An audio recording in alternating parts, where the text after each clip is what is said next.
Bonjour, chers amis du diocèse de Québec.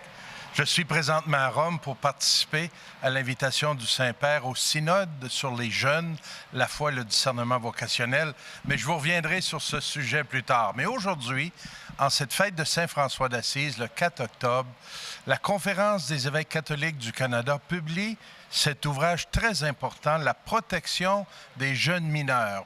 C'est un appel aux fidèles catholiques du Canada pour la guérison, la réconciliation et la transformation.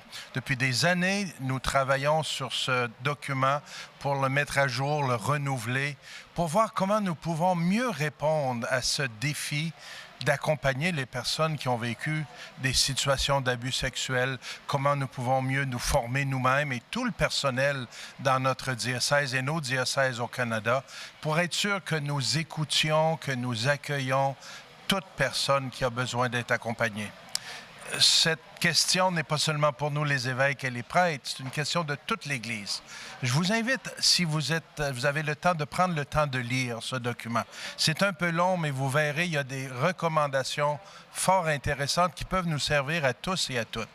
Un travail de longue haleine, pas seulement fait par des évêques, mais aussi des laïcs, des prêtres, des psychologues, des gens qui travaillent avec la protection de l'enfance, pour qu'ensemble, au Canada, nous puissions mieux répondre à cette difficulté qui a fait partie, malheureusement, de notre histoire. Vous verrez, le message dans ce document est surtout pastoral. Il invite vraiment à avoir une attitude d'hommes et de femmes d'évangile face aux personnes qui ont vécu des situations difficiles. Je suis très heureux que cela existe.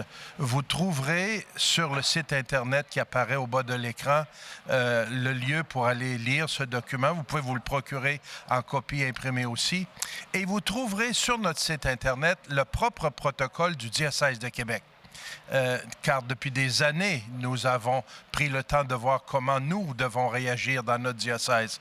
Évidemment, suite à la publication de ce document, nous verrons à le mettre à jour et l'améliorer. Nous verrons à mieux former notre personnel et je pense que nous serons en mesure de donner un témoignage de transparence, un témoignage vraiment fidèle à l'Évangile, d'accueil, d'accompagnement de toute personne.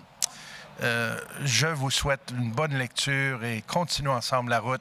Et merci de prier pour nous ici à Rome pendant ce mois d'octobre où nous sommes avec des jeunes, avec des évêques, avec des experts du monde entier pour voir comment l'Église continue à bâtir son avenir. Que le Seigneur vous accompagne.